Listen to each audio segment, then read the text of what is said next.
Olá, olá, olá. Vamos iniciar então nossa aula de hoje.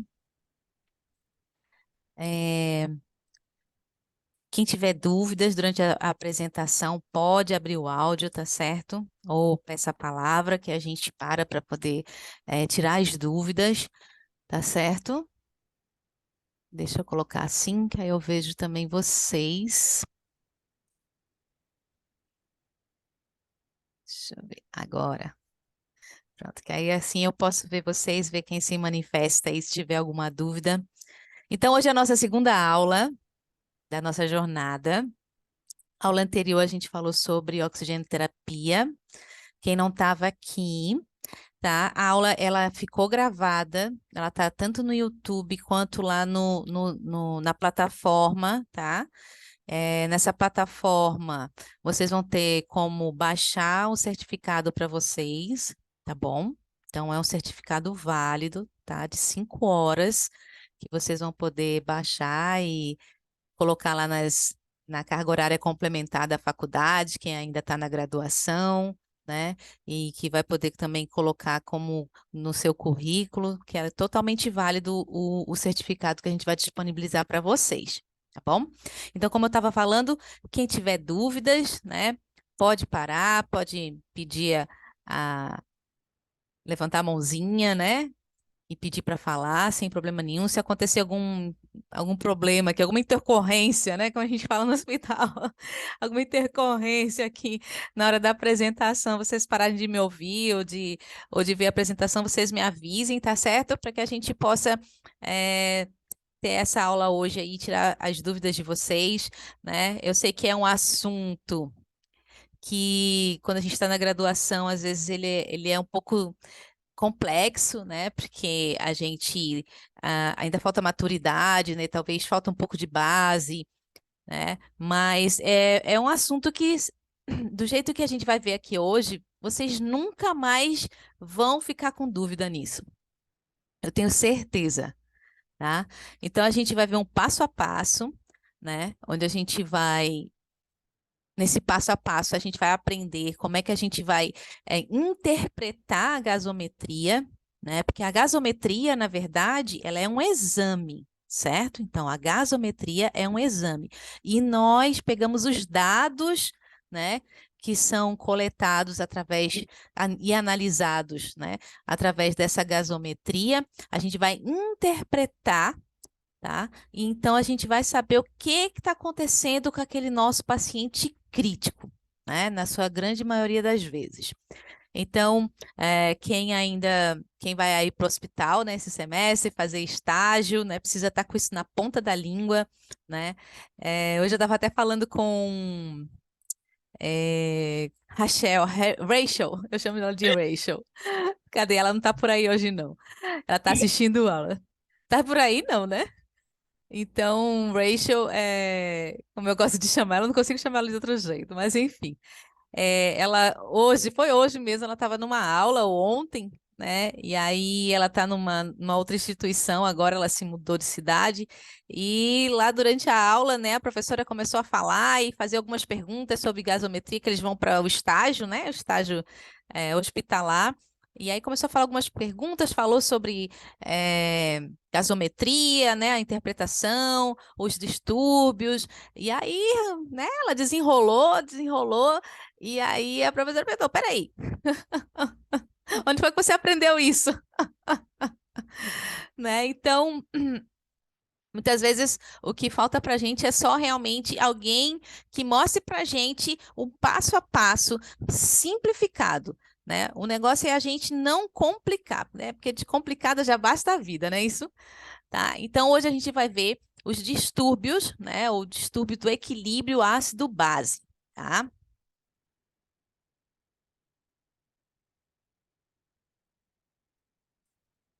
Bom, então esses distúrbios do equilíbrio ácido-base, eles são muito frequentes, tá? Eles são muito frequentes que é quando vocês, não sei se alguém já trabalha na área, né? Mas se não trabalha, vocês vão ver, né? Que isso é muito frequente no nosso dia a dia, na nossa prática clínica, na prática clínica hospitalar, principalmente quando a gente fala de paciente crítico, né? Paciente grave, né? O paciente que está internado na nossa unidade de terapia intensiva. Então, isso é muito comum e muito corriqueiro. Tá? Então, essas alterações que esses pacientes vão apresentar, elas, na verdade, elas decorrem de alterações no pH extracelular, tá? Então, o que a gente mede é o pH do sangue, né? Então, o pH extracelular. E, geralmente, essas alterações, elas vão acontecer devido a alguma disfunção, né?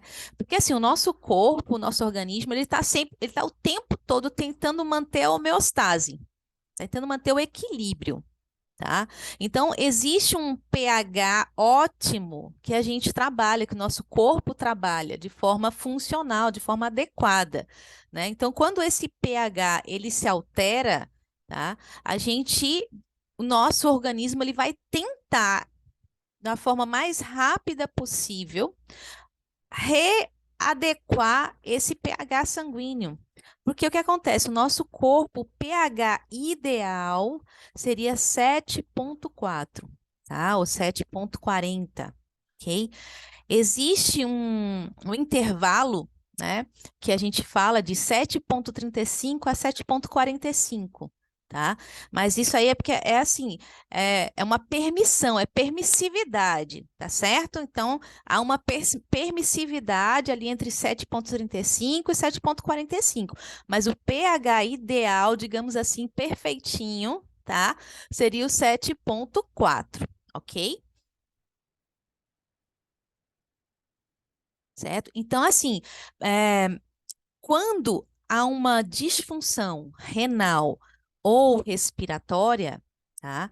A gente acaba ultrapassando as quantidades de bases ou ácidos que são adequadas para o funcionamento do nosso corpo, tá certo? Então, por exemplo, se o meu rim ele deixar de funcionar, né, por uma lesão aguda, né, ou a longo prazo, né, a crônica, um paciente diabético, um paciente com hipertensão descontrolada, né? Então, esse rim ele começa a ser danificado, ok? E aí ele começa a excretar de forma errada, né? Então, ele acaba é, retendo, né? Ele não excreta, ele excreta mais o ácido, né? E retém a base. E aí isso vai acabar gerando algum distúrbio desse equilíbrio que é necessário para que o seu corpo ele funcione de forma ótima, tá? E é a mesma coisa a parte respiratória, né? Então, se o seu pulmão tiver alguma patologia, se você adquirir alguma patologia, né, uma pneumonia, né, a COVID, né, ou se você tiver, por exemplo, uma doença de ordem cardíaca e isso acabar afetando também, né, o parênquima pulmonar, ou você está com edema pulmonar, enfim, isso acaba alterando também a sua função respiratória, né? E aí ocorre esse desequilíbrio, ok?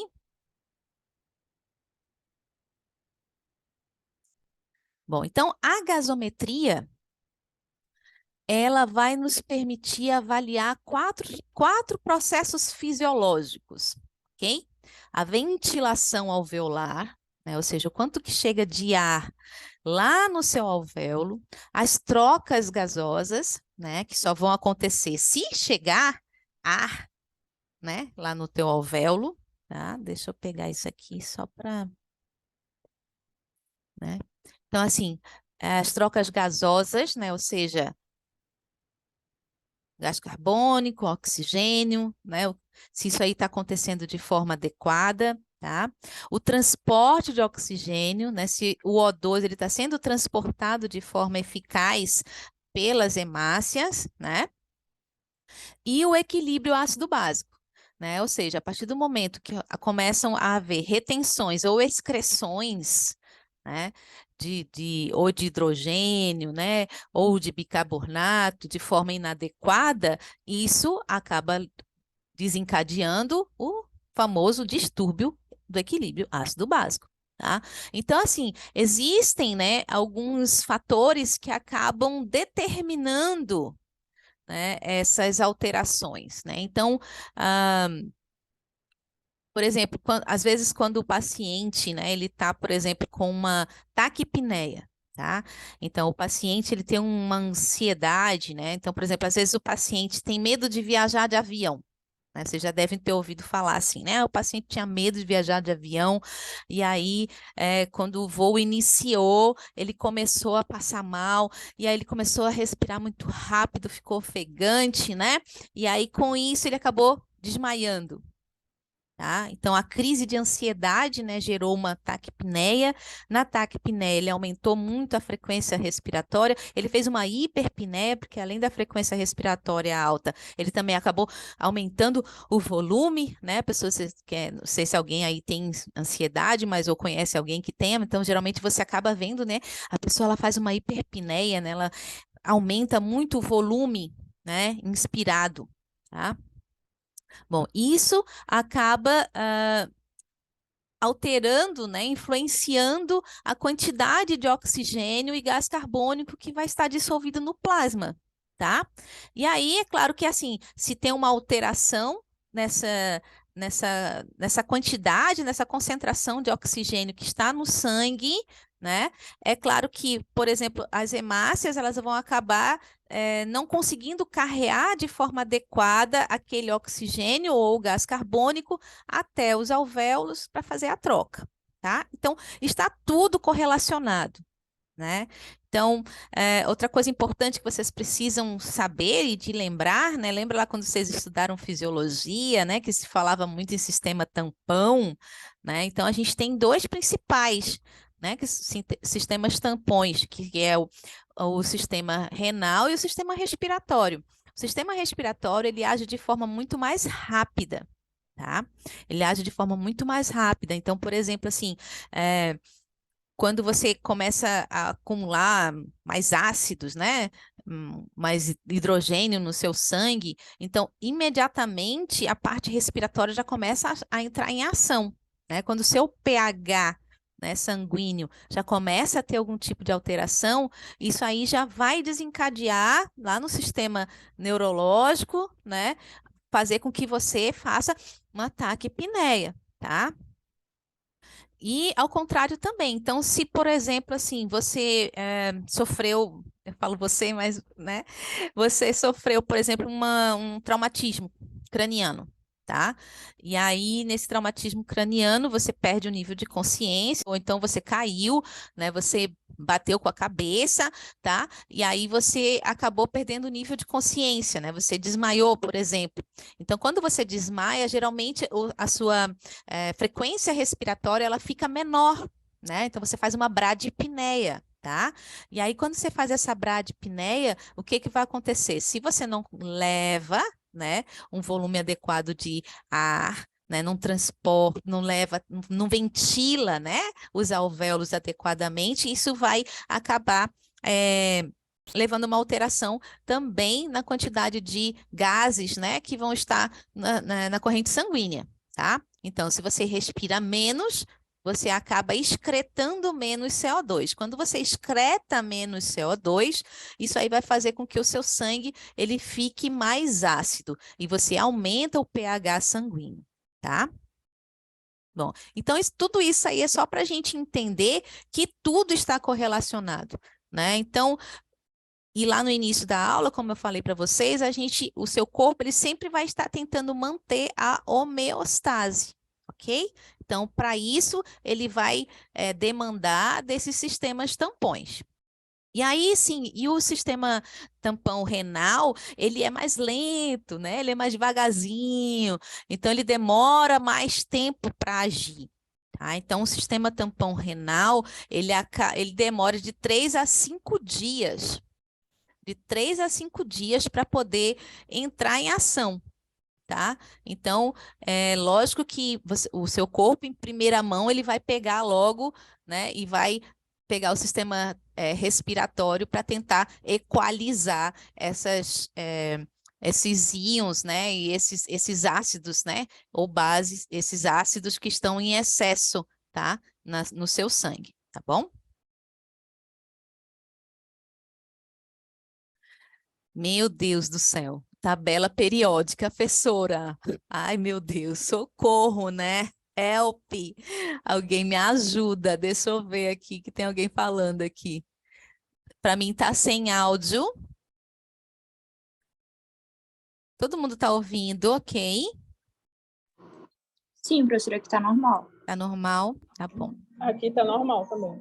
Tá certo. Sim, então.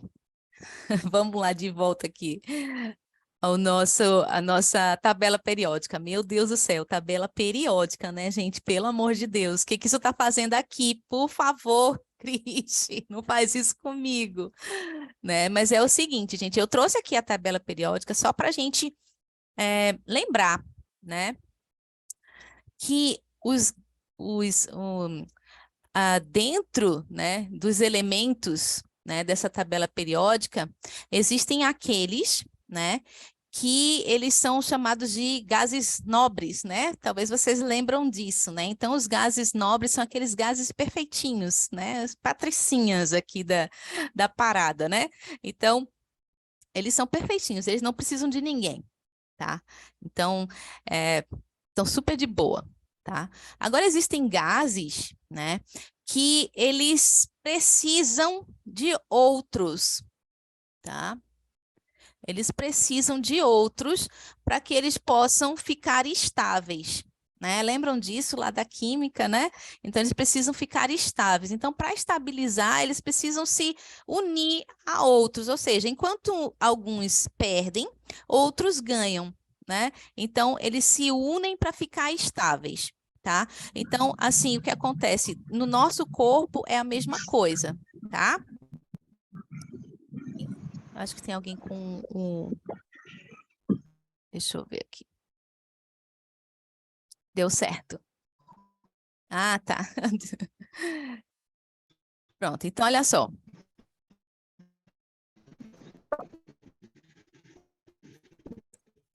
Então, o que que acontece, né? Então, assim, como eu falei para vocês anteriormente, o corpo da gente ele está sempre tentando manter, né, esse pH ótimo, né? E vocês lembram lá que eu falei que o pH ótimo do corpo da gente, né, ele vai variar de 7,35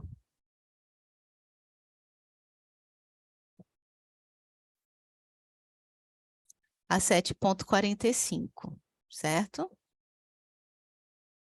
Mas aqui a gente vai sempre querer que ele fique isso aqui. Ai, professora, mas se tiver 7,39, não tá ok? Não, tá ok, tá? Mas é o que eu quero que vocês entendam que o pH realmente é esse aqui. Isso aqui é um intervalo, tá?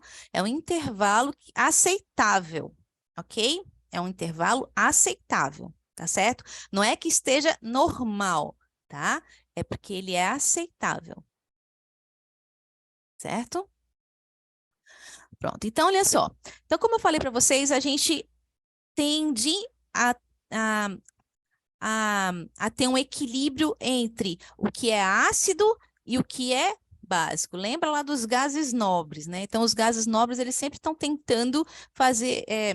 os outros gases, eles sempre estão tentando imitar os gases nobres, né? Ou seja, eles sempre estão tentando chegar ao equilíbrio que os gases nobres têm, tá?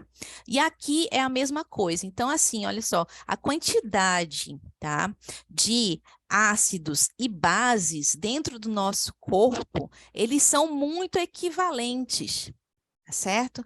Então, por isso que esse aqui é considerado, tá, o pH que a gente chama de neutro, tá certo? Então, não é que ele seja neutro. Se você olhar lá na química, né, quando a gente estudou química, o neutro era 7, né? Aqui fora do nosso corpo. No nosso organismo, o pH ideal neutro é esse aqui, o 7,4, ok? Então, fica com esse dado aí na tua cabeça, certo?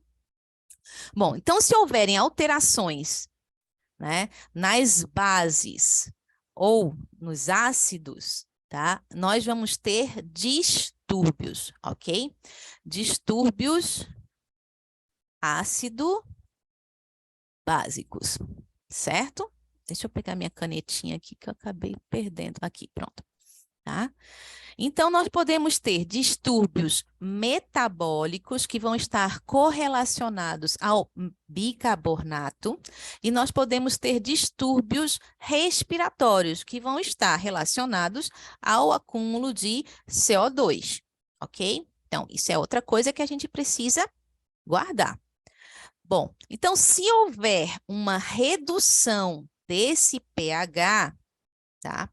E aí, esse pH, ele, se houver um aumento, né, da concentração de H+, de íons hidrogênio no meu sangue, eu vou ter o que a gente chama de acidemia, tá? Então, se você pegar lá a gasometria, né, do teu paciente, você olha para o pH, tá, sanguíneo, e você vê que esse pH está abaixo de 7,35, você tem uma acidemia.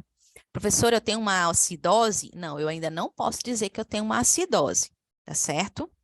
Eu só posso dizer que eu tenho uma acidose se eu olhar todo o processo, tudo que está acontecendo, tá? Então, depois que eu fizer a análise de todos os dados, é que eu vou dizer, não, esse paciente tem uma acidose, esse paciente tem uma alcalose. Tá? Então, a acidose e a alcalose é o processo, tá? É tudo que está acontecendo ali para que haja uma redução do pH, tá certo? Ou um aumento no caso da alcalose, ok? Até aí tudo bem? Tá? Então, se houver um aumento no pH do sangue, ou seja, se esse pH ficar maior do que 7,45, tá? Maior que 7,45, eu tenho uma alcalemia, né? Então, eu cheguei lá na gaso, olhei o pH, analisei esse pH, tá? Acima de 7,45, eu tenho uma alcalemia, ou seja, um aumento do pH sanguíneo, ou seja, a redução da concentração de H+ no sangue, ok? Bom, então, isso aqui é uma das primeiras coisas que a gente vai fazer quando olhar a gasometria, tá? Primeira coisa, olhar pH. Bom, e aí quais são as consequências, né, desse desequilíbrio ácido básico, tá? Primeiro, vai acontecer uma vasodilatação, né? Então, geralmente esse paciente acaba ficando com a pressão mais baixa, né? Então, se você tem vasodilatação, né, se você faz vasodilatação periférica, por exemplo, tá? Você vai ter uma diminuição da sua pressão arterial. Outra coisa que pode acontecer com o nosso paciente é a diminuição na contratilidade cardíaca, tá? Bom, e aí isso aí já começa a trazer consequências para o seu paciente, né? Seu paciente está ficando com a pressão baixa, seu paciente está começando a ficar bradicárdico, né? Ou seja, está começando a diminuir a frequência cardíaca. Depois, o que pode acontecer com esse paciente? Ele pode ter arritmias, e aí isso já começa a ficar bem ruim para ele, né? Esse paciente ele está agravando, tá? Por quê? Porque a partir do momento que esse paciente começa a ter arritmias, isso aí pode desencadear, né, uma fibrilação atrial. Então, fibrilação atrial, isso pode o quê? Parada, tá? Então, o paciente começou a ter alterações do equilíbrio ácido básico, a gente já começa a ficar de olho nesse paciente, tá? Bom, e aí depois, também outra situação que pode acontecer, além dos distúrbios, né, do desequilíbrio ácido-base, começam a haver distúrbios hidroeletrolíticos. Então, por exemplo, esse paciente começa a fazer uma hipercalemia, né? Começa a haver um aumento da concentração de potássio, tá? Ele não consegue mais excretar, né, potássio, tá certo? Então, uma hipercalcemia. Oi, alguém quer falar? Alguma pergunta? Se quiser, pode falar, gente. Tudo ok aí? Acho que é só alguém que está com o áudio aberto, né? Bom, então, por fim, né? O que vai desencadear nesse paciente, né? Com esse desequilíbrio ácido básico? O corpo da gente não consegue sobreviver, tá? A partir do momento que o pH do sangue, tá? O pH sanguíneo, ele fica abaixo de 7,2, tá? Seu paciente ele já está grave, tá? Já está bem grave, porque isso aqui já começa a comprometer todos os órgãos do seu paciente, tá? Por quê? Porque isso compromete a respiração celular, tá? Você não faz mais a respiração celular adequadamente. Aí o que que vai acontecer? Você vai fazer respiração anaeróbia, né? E com isso a gente vai ter o aumento do lactato. Aumentou lactato, aumentou probabilidade de óbito do seu paciente, tá? Então, assim, a gente vai ver, acho que daqui a alguns slides, né? A gente tem ali o parâmetro de normalidade de alguns dados, né? Então, a gente vai ver que o lactato, ele geralmente é de -2 a +2. No máximo, tá, gente? Isso aqui, como eu falei para vocês, isso aqui é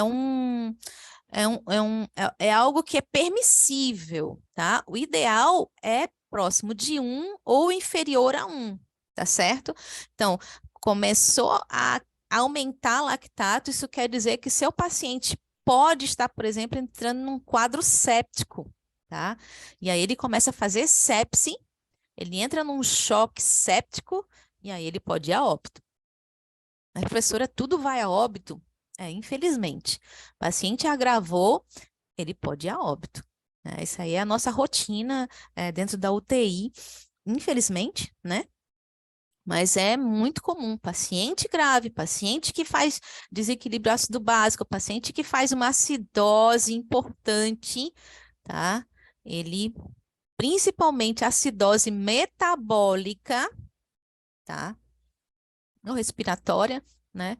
Mas esse paciente tem uma grande probabilidade, um grande risco de ir a óbito, tá bom? Bom, então, lembra lá que eu falei, né? Que a gente tinha os pulmões, né? Vou desenhar aqui meu desenho lindo, tá? Pulmãozinho. E aqui a gente tem os rins, né? Tá muito parecendo um rim, não, mas tudo bem. Finge que é, tá, gente? Um rinzinho lá em cima, tá bom? Bom, então, alterações respiratórias, né? Quais são elas? Ou vai ser o aumento do CO2, ou vai ser a diminuição do CO2, tá? E aí isso vai levar a, se for o aumento do CO2, aumento da concentração de H+, né? Ou seja, esse paciente vai ficar com o sangue mais ácido, né? E, consequentemente, ele também vai ter um aumento do ácido carbônico, tá? Então, juntou íons hidrogênios, né, com ácido carbônico, o que que vai ter? Aumento, né? Desculpa, diminuição do pH e provavelmente uma acidose respiratória, tá? Se, durante as alterações respiratórias, né, ocorrer, então, a diminuição do CO2, ou seja, esse paciente hiperventilou, esse paciente, por exemplo, ele pode broncoaspirar. Quando o paciente broncoaspira, ou seja, ele vomita, regurgita, né? E aí ele começa a tossir desesperadamente, né? Aí, quando você já deve ter engasgado, né? E quando você engasga, você começa a tossir, né? Você tosse, tosse, tosse. né? E você acaba fazendo aumentando, né, a frequência respiratória para tentar, né, tirar aquele conteúdo gástrico, enfim, que entrou no seu pulmão, tá? E aí o que acontece? Isso vai desencadear uma diminuição na concentração de O2, uma diminuição no ácido carbônico e, consequentemente, um aumento do pH. Isso vai gerar uma alcalose respiratória, ok? Então, diminuiu o pH, acidose, aumentou a alcalose, ok? E aí, se você olhar lá para as alterações metabólicas, né? A professora aqui, alterações metabólicas. Geralmente, é aquele paciente que tem lesão renal aguda, tá? Ou é um paciente que tem lesão renal crônica, né? Ou é aquele paciente que tá com alguma patologia, alguma virose, né? Ou às vezes, sabe essas gestantes que vomitam a gravidez inteira, né? Geralmente são vômitos profusos que a gente fala, tá? Então são vômitos assim, não é assim, fui ali, vomitei não, tá, gente? É tipo assim, ficar vomitando o tempo todo, tá? O que que tem no conteúdo gástrico? Ácido, né? Então você começa a perder muito ácido, tá? E aí, quando você perde muito ácido, isso pode desencadear uma alcalose, tá? Então, por exemplo, né, ingestão também de álcalis, tá? De substâncias muito álcalis, né? Tipo, essas pastilhas para o estômago, né? Não estou falando assim, você vai lá e toma um sal de fruta, né? Você vai e toma um salzinho de fruta, aí vou ficar com uma alcalose. Não, gente, não é isso, né? Mas, às vezes, você não sabe o que as pessoas fazem por aí, né? Tem a gente que trabalha, assim, nesse meio, a gente vê cada situação, assim, bem esdrúxula, né? Então, às vezes, o paciente, por exemplo, assim, é só, assim, fazendo um parêntese aqui agora, tá? Uma vez a gente pegou um paciente que ele chegou lá como se ele tivesse com queimaduras no corpo inteiro, tá? Ele tinha bolhas, né? Como se fosse de queimaduras no corpo inteiro. E aí foi descobrir o que ele tinha feito. Ele estava com uma dor de dente, tá? E aí eu acho que ele não tinha condições, né? Enfim, ele morava muito no interiorzão, ele disse que não conseguiu ir no dentista, passou muito tempo para conseguir ir no dentista, e aí ele tomou, tipo assim, quilos de remédio para dor. Não me lembro agora se foi dipirona ou paracetamol, um dos dois, tá? E aí ele desenvolveu como se fosse ah,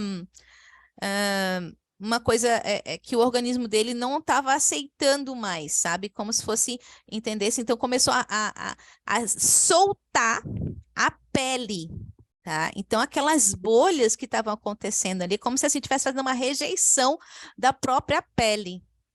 Ele começou a fazer umas bolhas, tá? Por conta do excesso de medicação que ele tomou. E, tipo, foi muita. Aí a gente perguntava assim: não, só tomava de quanto em quanto tempo? Ali, de meia em meia hora, eu tomava né? Ele teve, na verdade, ele teve uma intoxicação exógena, né? Exógena, que a gente chama, né? Então, ele tomou esse excesso de medicações e acabou desenvolvendo essa síndrome, tá? E a pele dele estava soltando. É horrível, gente, horrível. Bom, enfim, foi só um parêntese aqui para vocês, tá? Bom, enfim.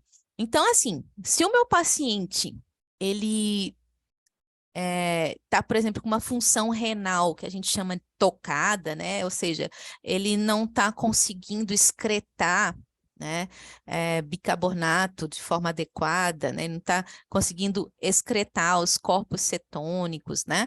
Então, esse paciente, tá? Ele vai começar a fazer um acúmulo, né, de bicarbonato, tá? E aí, se ele não excreta o bicarbonato, tá? Se ele não excreta, opa, desculpa. Então, se ele está colocando muito para fora, desculpa, tá? Eu estou falando aqui. Então, se ele está colocando muito para fora, então, durante os vômitos, né? Ou pode ser até uma diarreia também muito intensa, tá? Isso é muito comum de acontecer em crianças e idosos. Tá? Então ele começa a perder, né, muitas bases, tá? E aí o que acontece? Se você perde base, né, que é aquilo que é alcalino, seu corpo vai começar a ficar acidótico, tá? Então você vai ter uma acidose porque você está perdendo muita base, tá? E aí tem uma coisa também dentro da gasometria que a gente chama de base excess, tá? Esse base excess, ele vai de -3 a +3.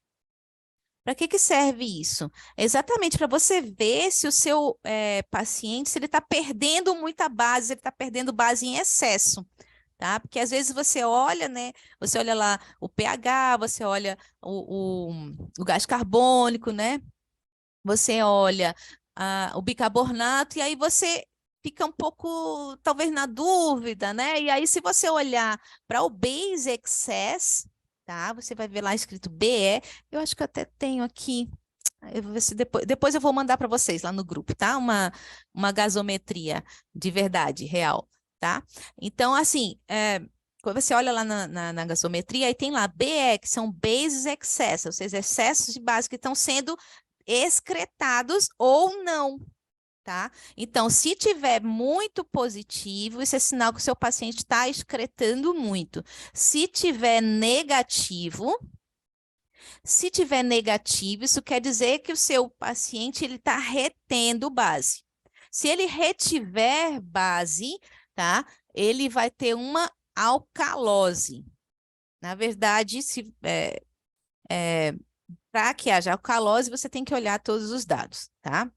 Então, sempre para você poder dizer se tem alcalose ou acidose, você tem que olhar pH, você tem que olhar PCO2, você tem que olhar bicarbonato, tá? E aí, mais para frente, a gente vai olhar e a gente vai aprender, na verdade, que existem outros dados que a gente precisa analisar caso aconteçam alterações metabólicas, tá? Distúrbios metabólicos, tá certo? Bom, então, esse aqui a gente já falou, né? Que os sistemas, né, de eliminação, tá, de ácidos são principalmente o sistema respiratório e os rins, né? Os rins, eles demoram mais tempo para fazer isso, né? Se for necessário reequilibrar, né, essa alteração que estiver acontecendo. E no caso, o pulmão, né, o sistema respiratório, ele vai fazer isso de uma forma muito mais rápida, tá? Através da expiração, da eliminação, da excreção de CO2, ok? Bom, então aqui a gente tem a relação entre o PaCO2, tá? Que é um outro dado que vocês vão ter na gasometria, e o estado de ventilação, tá certo? Então, assim, um paciente, né, que está com uma frequência respiratória normal, né, entre 12 e 16, está tranquilão, está respirando, está eupneico, né, ele vai ter, geralmente, se não tiver nenhum outro distúrbio, lógico, né? Ele vai estar com a PaCO2 dele entre 35 e 45. Lembra que a gente falou do pH? pH é entre 7,35 e 7,45, né? Vamos botar aqui, PaCO, só o pH para a gente... Não... Ah, é tão ruim escrever com esse negócio, 7,35 e 7,45. Então, a nossa média ali é o 7,4, que é o ideal, né? 7,4 é o perfeitinho, tá? Aqui a mesma coisa, tá, gente? Então, a gente tem ali um intervalo entre 35 e 45. O ideal é o quê? 40, tá? 40 de PaCO2, ou seja, da pressão arterial de CO2, de gás carbônico, tá? Então, se esse PaCO2 estiver entre 35 e 45, eu tenho o que a gente chama de normocapnia, tá? Ou seja, o meu sangue, ele tem uma concentração normal de CO2, tá tudo ok, beleza, tá?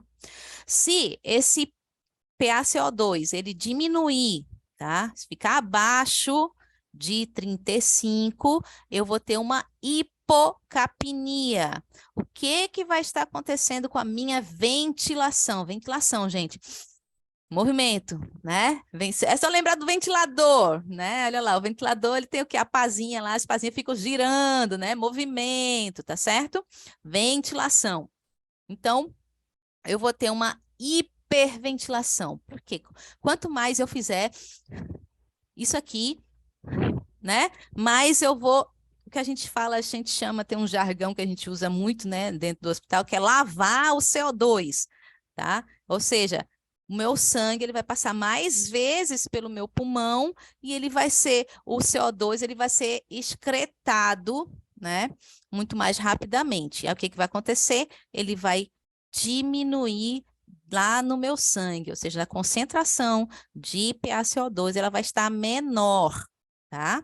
Então, ela vai estar abaixo de 35 milímetros de Hg, tá? Se essa PaCO2 ela estiver acima de 45, eu tenho uma hipercapnia,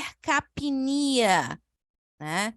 Eu tenho uma hipercapnia. E o que que vai estar acontecendo com a minha ventilação? Eu vou estar hipoventilando, ou seja, eu vou estar fazendo um volume menor, tá? Ou seja, vai estar entrando um volume de ar menor nos meus pulmões, ok?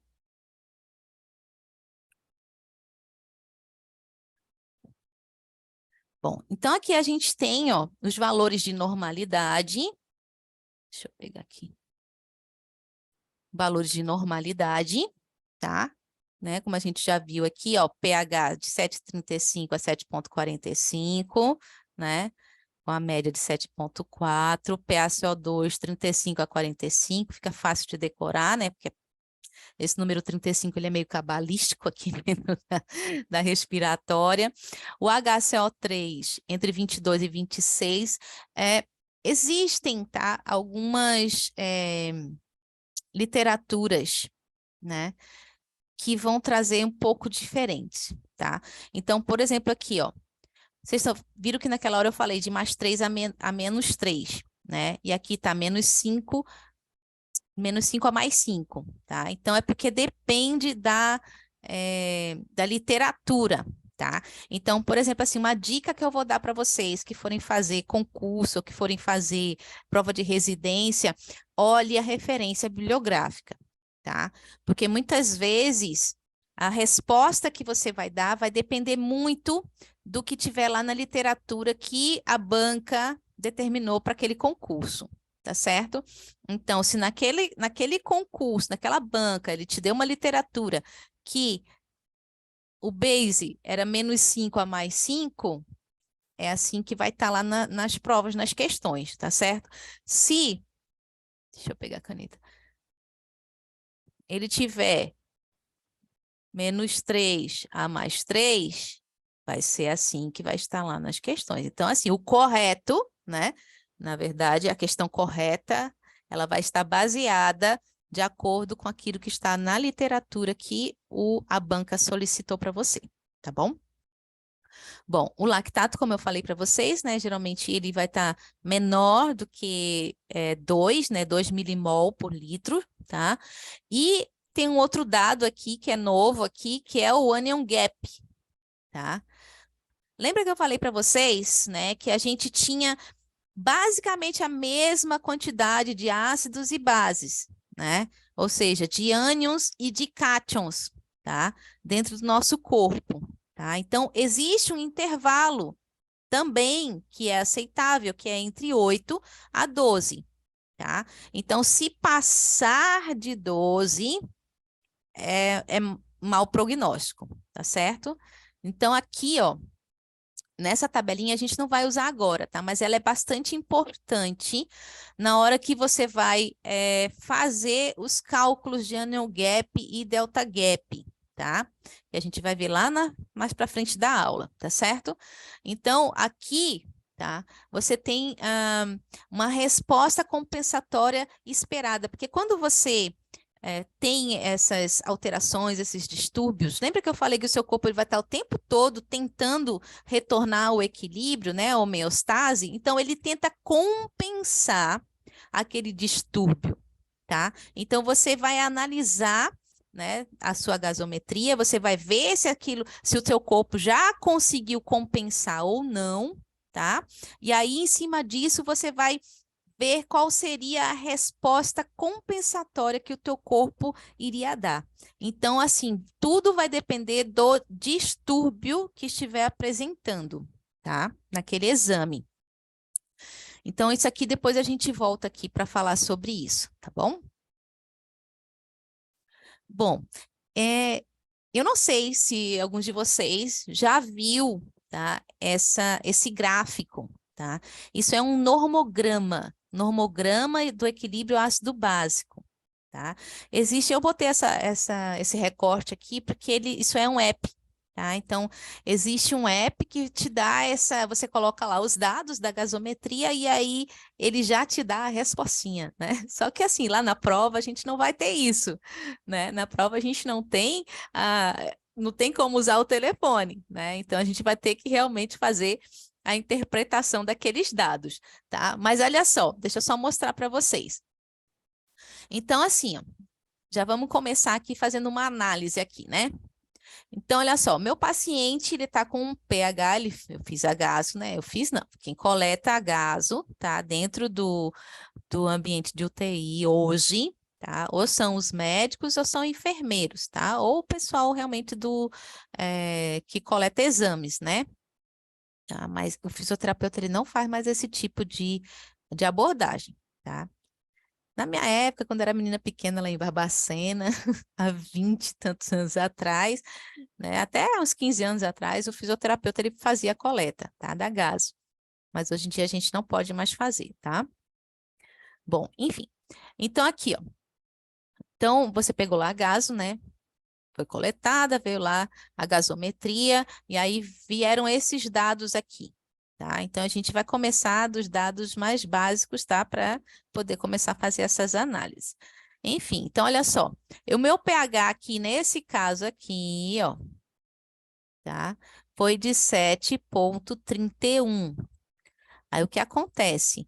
Dentro da mesma coleta, eu tive um HCO3 de 40. Então vamos ver, 7,31, ele está alto ou ele está baixo? Ele está dentro da normalidade ou ele está fora? O meu pH, ele é de 7,35, desse intervalo, né, de 7,35 a 7,45, tá? E aí o que acontece? Ele está baixo, né?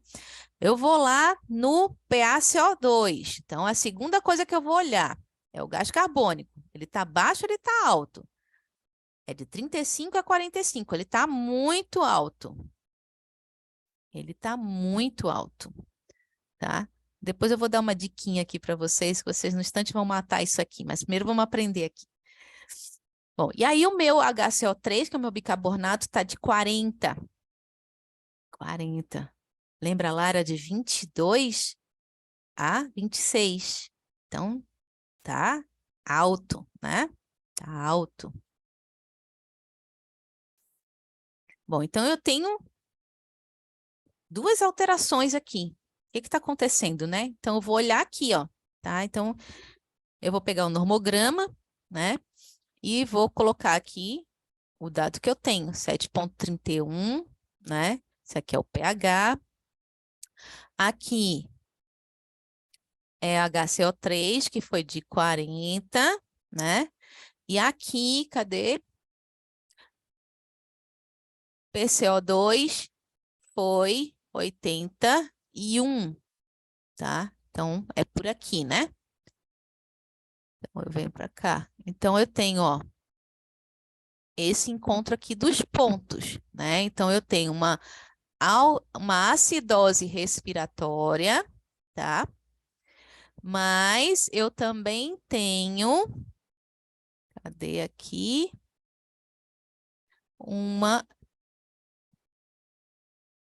Tá dentro aqui cadê? Cadê? 40, né? 40, deixa eu achar aqui. Aqui, ó. Aqui, achei.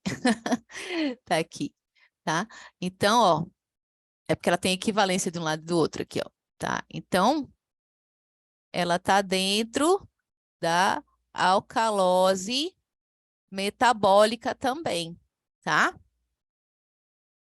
Aqui do outro lado, o pH de 7,17, tá? Então, ele tá aqui, ó, não chega nem, né, no 7,2, tá?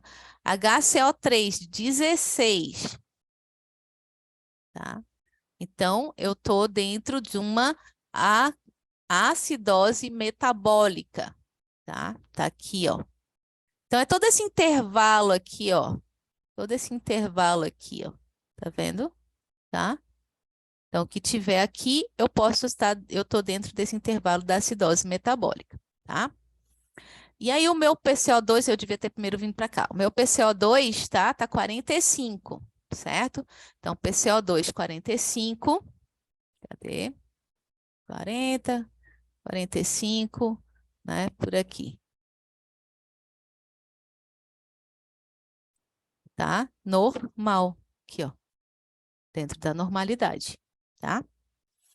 Então, assim, quando você está lá na prática clínica, né, você tem a possibilidade de usar esses apps que ajudam muito, tá? Bom, então, assim, a hipercapnia é algo que é bastante comum. Deixa eu ver.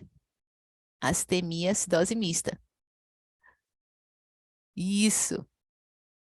Espera aí, que a gente já vai para os mistos, já. Então, deixa eu pegar aqui, pronto. Então, quais são as causas da hipercapnia? A hipercapnia é algo assim que é bastante comum, né? Da gente verificar dentro da UTI, tá? Porque as causas, né, são muito relacionadas com o que a gente vê dentro da UTI, né? Então, por exemplo, assim, é, quando o paciente está ventilando, né, está sendo ventilado através do ventilador mecânico, né? Muitas vezes ele vai ter alterações respiratórias, né? Ou seja, ele vai ter uma hipercapnia, ele vai ter uma hipocapnia, muitas vezes por conta do manejo ventilatório, tá? Então, às vezes, você coloca lá no ventilador mecânico uma frequência respiratória muito alta, uma frequência respiratória muito baixa, e isso acaba também desencadeando esses distúrbios, tá? Bom, então, essa hipercapnia ela pode ser desencadeada por uma ventilação minuto inadequada, né? Então, a ventilação minuto, ela está relacionada com a frequência respiratória, né? E com o volume, né? Que você está inspirando, tá? Então, algumas doenças, elas podem desencadear isso. Então, o DPOC, né, por exemplo, é muito comum e geralmente ele é algo crônico, né, nesse paciente, né, que é a hipercapnia, tá? É importante a gente saber isso aqui, por quê? Porque às vezes você vai pegar uma gaso, né, e lá na gaso você pega uma hipercapnia e aí você quer, o paciente está, por exemplo, está entubado, né, está em ventilação mecânica e você quer, porque quer melhorar essa hipercapnia.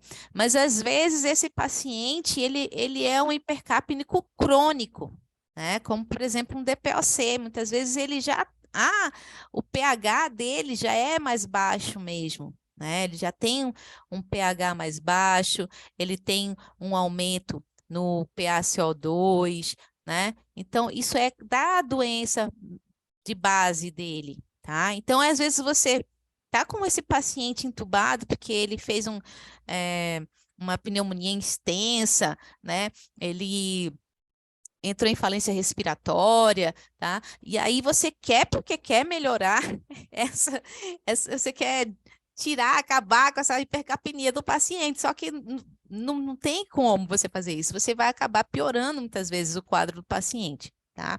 Então é só um parênteses aqui pra gente. Bom, então hipoventilação central, tá? Então, algumas doenças, né, que vão diminuir o drive respiratório, né? Doenças do sistema nervoso central, tá? Que alteram a ponte, né, o bulbo, tá? Então, por exemplo, tem uma síndrome, que geralmente a criança não vive muito, mas se chama de síndrome de Arnold-Chiari. Nessa síndrome, essa criança ela tem como se fosse uma cicatriz, né, na ponte, no bulbo, e ela faz bradipneias, assim, o tempo todo, e às vezes ela faz até paradas respiratórias, tá, por conta disso. Bom, doenças neuromusculares, né? Processos patológicos que reduzem a complacência da caixa torácica, tá? Então, também são causas de hipercapnia, né? Então, às vezes o paciente, por exemplo, ele pode estar com um derrame pleural muito extenso, por exemplo, tá? E aí isso vai fazer com que esse pulmão dele não consiga expandir, né? Isso vai fazer com que haja uma diminuição dessa complacência, tá? Torácica e dos pulmões, e aí essa ventilação minuto, ela vai diminuir, tá? Aumento do espaço morto fisiológico, né? Então, o mesmo paciente com o DPOC, né? Por conta da destruição do parênquima pulmonar, né? Os alvéolos, né? Às vezes também, má perfusão alveolar também pode acontecer isso, ou também não estar perfundido, às vezes, por exemplo, trombose, tromboembolismo pulmonar, tá? Então, o trombo, ele vai lá para os microvasos, né? E aí esses alvéolos, eles não são perfundidos, tá? E aí a gente tem um aumento do espaço morto fisiológico também, tá? Ou a junção, né, desses dois processos, tá? Então a gente vai ver que tem paciente que vai ter a ventilação minuto inadequada e também aumento do espaço morto, tá? Bom, então, como eu falei para vocês, existe também um outro fator aqui, fora o pH, fora o PaCO2 e o bicarbonato, HCO3, né, que a gente precisa avaliar caso, tá? Esse paciente ele apresente uma alteração metabólica importante, né? Então, a gente vai ter que avaliar, né, e ver se esse intervalo, tá, aniônico, ele está muito alterado, tá certo? Então, você vai, por exemplo, assim, isso aqui a gente só vai poder fazer se a gente tiver os dados, né? Claro, né? Então, você, geralmente, depois eu vou mandar para vocês a gaso lá, uma foto, e aí vocês vão ver que lá vai vir o sódio, né, o cloreto, tá? E o bicarbonato. Então, se você tem esses dados e o teu paciente está com uma alteração metabólica, você pode, sim, tá? Fazer, e deve, tá? E deve fazer, sim, essa, ah, essa conta, né? Verificar esse anion gap para ver se esse paciente ele tem uma alteração com o anion gap aumentado. Por quê? Porque muitas vezes essa alteração, esse aumento, né, desse hiato, tá? Isso quer dizer que o teu paciente pode ter ingerido substâncias e aí isso aumenta esse hiato aniônico, tá? Bom, existem, por exemplo, assim, se você pegar, é claro que assim, existe coisa que na nossa prática do dia a dia, por exemplo, na hora que você está manejando o ventilador, isso aqui não vai fazer tanta diferença, tá? Isso é mais no manejo médico do paciente, tá? Mas, às vezes, numa prova, isso pode vir para você sim, tá? Então, professora, eu vou ter que decorar isso? Vai. Mas, ó, é facinho. É facinho, tá? Então, o anion gap, o que é? É o sódio, né? E aí você tem que lembrar o sódio mais o que está dentro do parêntese, que é o cloreto, mais o bicarbonato, que é o HCO3. Não vai dar para escrever tudo aqui. HCO3. Mais o sódio aqui. Mais, não, menos, desculpa, tá? Deixa eu pegar a borrachinha. Oi. Menos o sódio, tá? É porque esse aqui é o cátion, tá? Certo? Que ficou aqui embaixo, era para estar aqui em cima, tá, gente? Deixa eu ajeitar aqui para vocês não se confundirem. Depois eu ajeito. Esse mais era para estar aqui, esse menos era para estar aqui, entendeu? Isso aqui não existe, tá? Isso aqui também não. Então, é Na menos cloreto mais bicarbonato. Então, primeiro você faz isso aqui e depois faz vai diminuir do sódio, tá? E aí, se o seu paciente tiver esse dado aqui, tá? Tiver com uma albumina sérica baixa, tá? Você vai ter que fazer o gap aniônico corrigido, certo? Nem sempre, desculpa, o teu paciente vai estar com esse dado aqui, não, tá? Nem sempre. Bom, e aí, como eu falei para vocês, existe também o delta gap aniônico, mas isso aqui a gente só vai fazer se o paciente tiver uma acidose metabólica com o gap aniônico elevado. Então, você fez aqui o anion gap, ele deu acima de 12, aí você vai fazer o delta gap aniônico, tá? E aí existe essa outra formulazinha aqui que a gente precisa meio que decorar. Isso aqui não é muito comum cair na prova, não, tá? De vocês, não, tá certo? Mas tem que ver se a literatura que eles te deram, se isso tiver lá, provavelmente vai cair também, tá? Então, é interessante que você saiba isso também, tá? Então, o que que é o delta anion gap? Tá? O delta gap aniônico. Você vai pegar o anion gap que você calculou aqui anteriormente, né? Menos 10 sobre 24 menos HCO3, que isso aqui vai estar lá na tua gaso, tá? E vai dar um valor, tá? Então, o valor teria que ser entre 1 e 1,6, tá certo? Se o delta gap aniônico ele tiver menor que 1, isso aí quer dizer que tem uma acidose metabólica não gap. E maior que 1,6 sugere que tem uma alcalose metabólica junto com essa acidose que você já tinha visto. Tá? Então, na verdade, às vezes o paciente ele pode ter 3 distúrbios, tá? Diferentes. Então, assim, as coisas elas não são tão simples quanto parecem, né? Mas a gente pode tentar simplificar. Porque assim, eu precisava passar para vocês essas informações, né? Para que vocês pudessem analisar depois, né? De uma forma mais. Até porque você tem alguns de vocês que ainda estão na graduação, né? Então vocês precisam saber esses dados, mas na hora de responder lá a prova, tá? A gente precisa realmente. Eu vou passar isso aqui, tá? A gente precisa ter o pulo do gato, né? Tipo assim, saber para onde ir primeiro, quais são os passos, tá? Mas assim, eu vou passar para vocês aquilo que é o conhecimento mesmo, tá?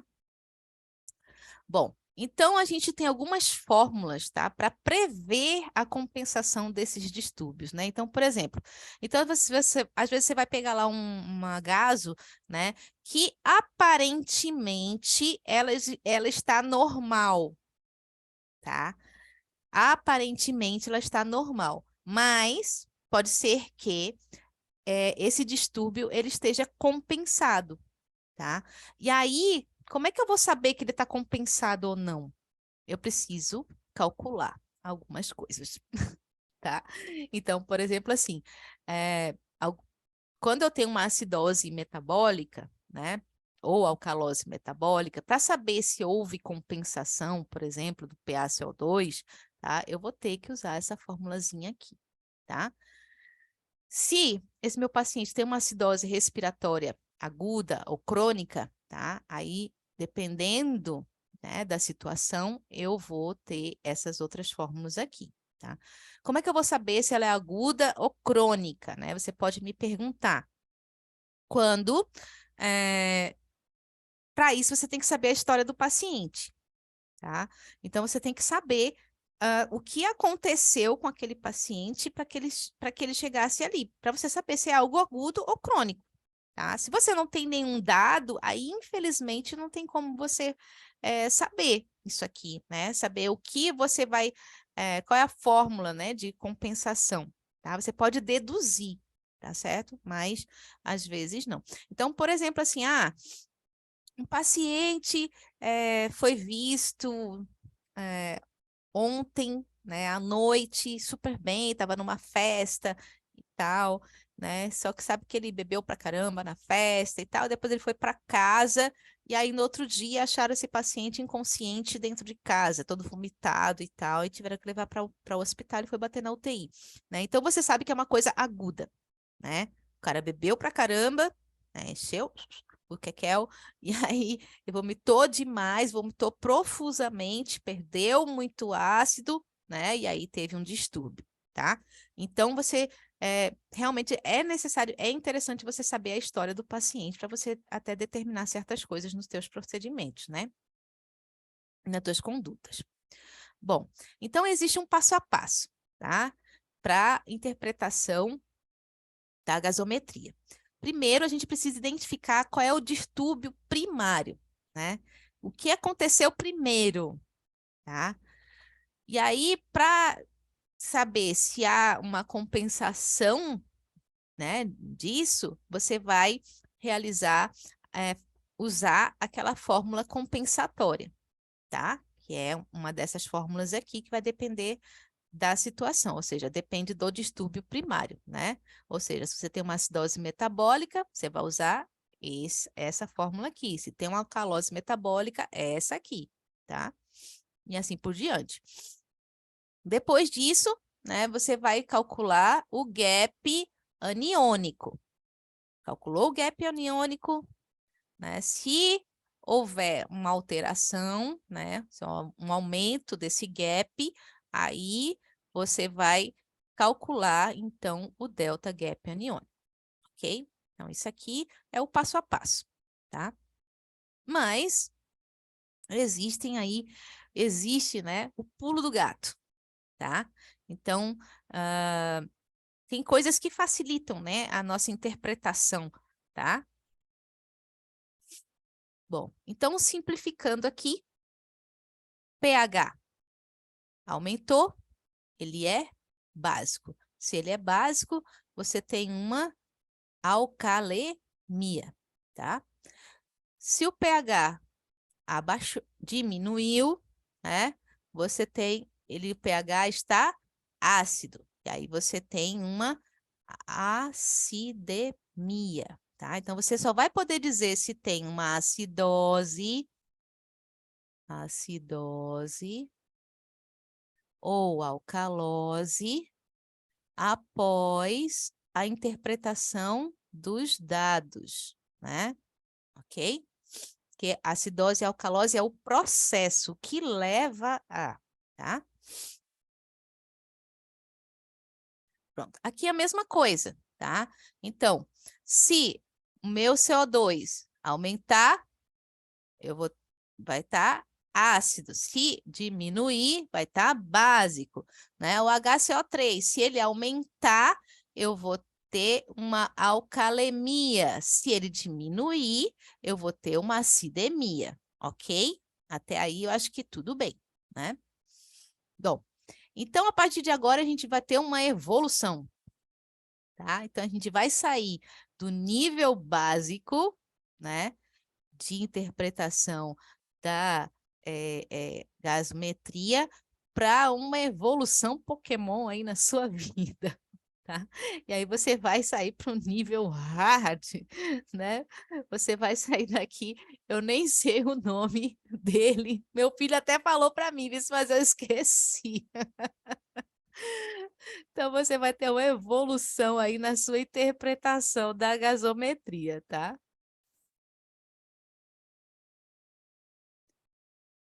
Deixa eu ver se está mudando, tá. Bom, então, quando a gente pega, né, um dado. Opa! Deixa eu ver. Mudou. Pronto. Então, quando você pega o primeiro passo, tá? Para a interpretação da gasometria, qual é? Primeiro, você tem que verificar se há uma acidemia ou se há uma alcalemia, tá? Isso é o primeiro passo. Isso é a primeira coisa que você vai fazer quando pegar uma gasometria, analisar o pH, ok? Então, isso aqui a gente já falou, né? pH abaixo de 7,35, acidemia. Então, uma possibilidade, né, é que vai haver o que esteja acontecendo uma acidose, tá? Quando o pH está normal, quando ele está normal, né, ou seja, dentro daquele intervalo aceitável, né, pode ser ausência do distúrbio ou distúrbio misto, tá? Então, por isso que quando você vê um pH normal, você nunca pode parar de fazer a análise da gasometria, entende? Tá? Então, você tem que fazer a análise de todos os dados, tá? Para poder você dizer, então, se há um distúrbio ali ou não, tá? E o pH, né, acima de 7,45, uma alcalemia, né? E você pode identificar aqui uma alcalose metabólica ou respiratória também, tá? Porque na hora de coisar aqui, eu acabei esquecendo aqui. RESP, tá? Também pode ser RESP, tá? Me perdoem aqui, é RESP também. Beleza? Bom, segundo passo, verificou pH, né? Depois vai verificar PaCO2, ok? Então, PaCO2, que lembra que eu falei? PaCO2 é 35 a 45, né? Então, se você olhar para o pH, isso aqui é uma coisa importante, tá? Se você olhar para o pH e o PaCO2, ele também estiver aumentado, tá? Então, pH tá alto, tá, professora? O que é um pH alto, né? Tá, pH tá 7,52, ok? E aí, o meu PaCO2 está 48. Então, ambos estão aumentados, ok? Se eu tenho um pH, por exemplo, de 7,25 e o meu PaCO2 está 27, ambos estão diminuídos, ok? Então, sempre que acontecer isso, gente, eu tenho uma alteração metabólica, tá? Eu tenho um distúrbio metabólico, ok? Então, é um pulo do gato aqui para vocês, tá? pH, olhou pH, olhou PaCO2. Ambos estão com a setinha para o mesmo lado, tá? Isso quer me dizer que eu tenho uma alteração, um distúrbio metabólico. Ponto, tá? E se o meu PaCO2 estiver contrário à setinha do pH, né? Então, por exemplo, eu tenho um pH aqui de 7,58 e o meu PaCO2 tá,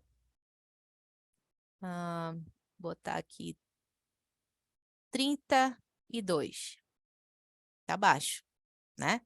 pH tá baixo, 7,14. E o meu PaCO2 está alto, 48. Então, sempre que as setinhas, tá, estiverem em caminhos opostos, esqueci a palavra agora, caminhos opostos aqui, né? Elas estiverem opostas, direções opostas, tá? A gente vai ter uma alteração respiratória, tá? Então, isso aí já facilita a nossa vida, né?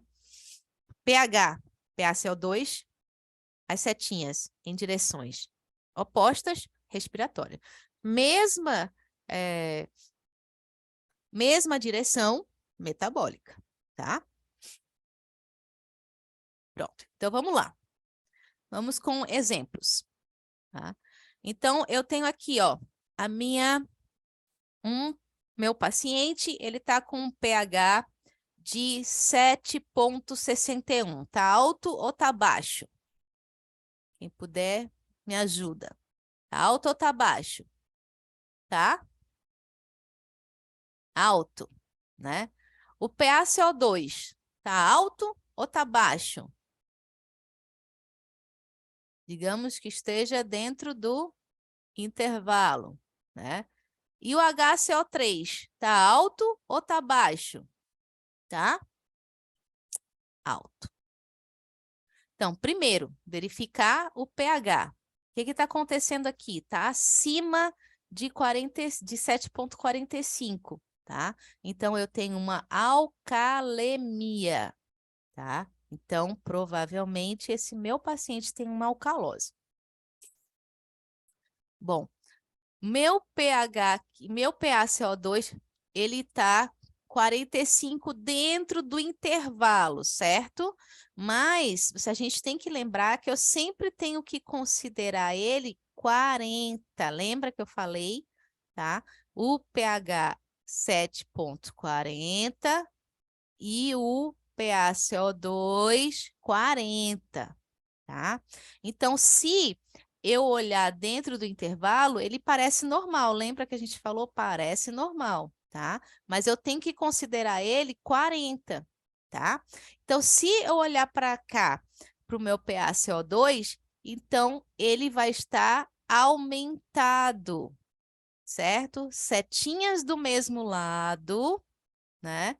Isso vai me dar o quê? Um distúrbio metabólico.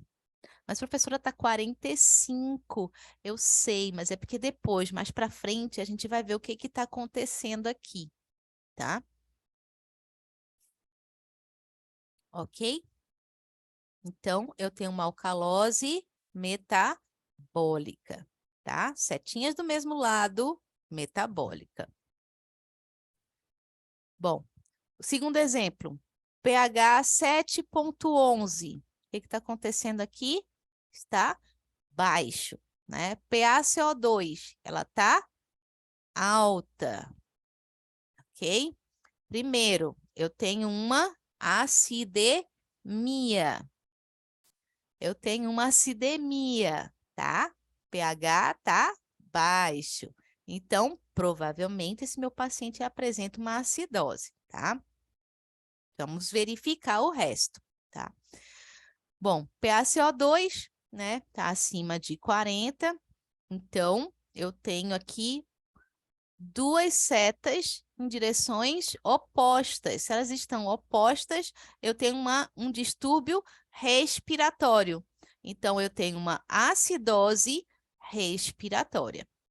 E até, ok? Até aí tudo bem? Tranquilo? Podemos passar de nível?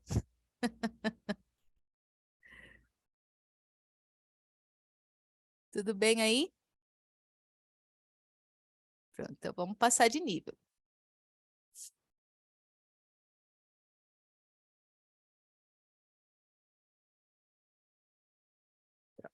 Então,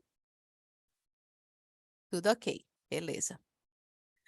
Pronto, então vamos lá. Então, primeiro passo, sempre que a gente pegar uma gasometria, a gente vai analisar primeiro o quê? Primeiro o pH. Deixa eu pegar aqui. Opa, caneta. Ok. Primeiro o pH, certo? Então, cadê o pH? 7,24. Vamos lá para a setinha, setinha para baixo. PaCO2, lembrando, né, que a gente sempre considera 40, tá? Então, PaCO2, 22, ele está para baixo. Duas setas na mesma direção, eu tenho um distúrbio metabólico, né?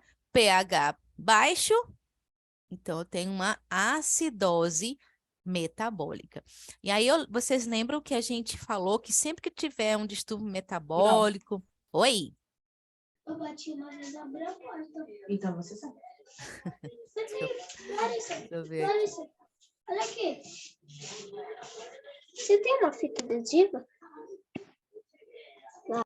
Pronto. Bom, então, se você tem um distúrbio metabólico, né, uma acidose metabólica, eu tenho que avaliar aqui e ver se eu consigo acontecer, se tem uma compensação, tá? Se ele está conseguindo compensar esse distúrbio ou não, tá? E aí, para isso, o que que eu vou olhar, né? Vou olhar aqui, HCO3, tá baixo, né? Só que eu preciso ver, né, se ele está compensado adequadamente ou não, tá? Então, o que que eu vou fazer? Eu vou calcular qual seria a minha nova medida de PaCO2 normal, tá? Entende? Então, agora eu vou pegar e vou calcular aqui, tá? Vou colocar 1,5 vezes HCO3 mais 8, tá? Então, isso aqui é sempre fixo, né? O 10 é o HCO3 que eu peguei aqui, né? Mais 8. Então, isso aqui vai dar 23, tá? Então, eu posso dizer, né, que ele aqui mediu 22, eu posso dizer que ele compensou, tá?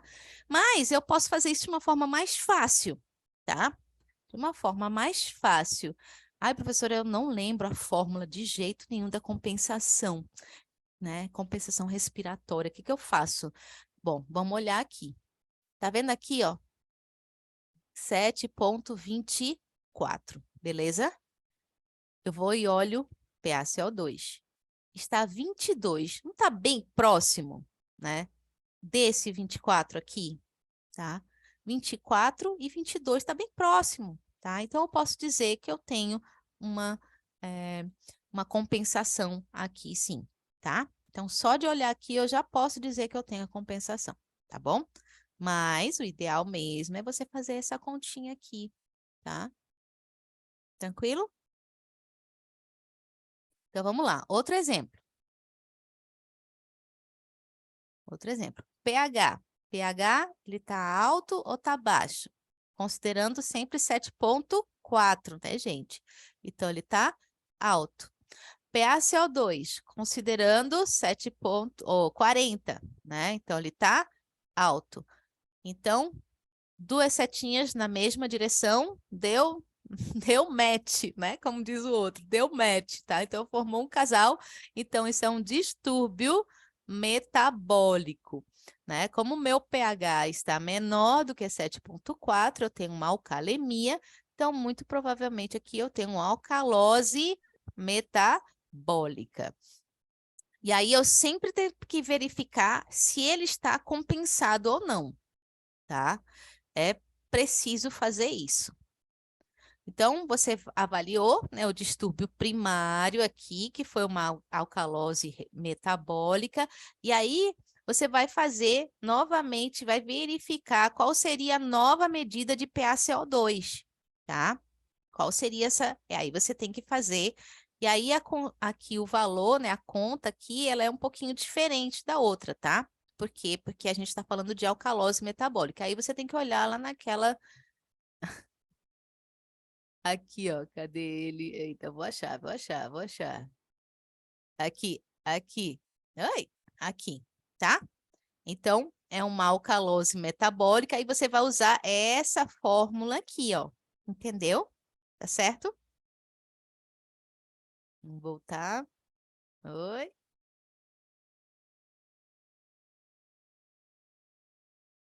Aqui, pronto, tá? Então, aí você fez aqui a conta, né? E você viu que o novo valor de PaCO2 tem que ser 47, ou seja, PaCO2 prevista, tá? Seria 47 milímetros de Hg, tá certo? Ele tá 48, né? Então tá bem próximo, né? Então, ele está compensado sim, tá? Então, a gente tem aqui uma alcalose metabólica, tá? Vamos lá, de novo, vamos treinar. Gente, isso era a minha gata batendo na porta, vocês não têm noção. Olha ela ali, ó, batendo na porta para entrar, gente. Ai, meu Deus. Vamos lá, então. Ó, olhei, primeiro passo, gente. Primeiro passo, pH. pH tá baixo. PaCO2, lembrando que é o valor aqui 40, tá baixo, né? E o HCO3, ele também tá alterado, né? Então, primeiro, eu tenho uma acidemia, tá? Depois, deu match, tá? Tá, os dois estão da mesma direção? Então, eu tenho um distúrbio metabólico, tá? Então, o meu distúrbio aqui tem uma acidemia, eu tenho uma acidose metabólica, beleza? Vamos ver se tem compensação aqui nesse caso ou não, tá? Lembra que eu falei que eu não precisava nem fazer a conta aqui? Opa, perdão. Marca texto aqui, tá? Eu vou olhar aqui no meu pH, olha aqui, ó. Aqui eu tenho 24 e aqui eu tenho 22, certo? Então, eu posso dizer que ela está compensada, tá bom? A compensada, então eu tenho uma acidose metabólica. Tranquilo? Vamos lá, mais uma. Professora, estou enjoando já de fazer isso. Vamos lá, gente. É prática, né? É exercitar. Exercitando é que a gente vai entendendo o processo, tá? Então, vamos lá. pH. Vai fazendo aí junto comigo, tá? Qualquer coisa pode abrir o áudio, tá, gente, para responder. pH. Opa, perdão.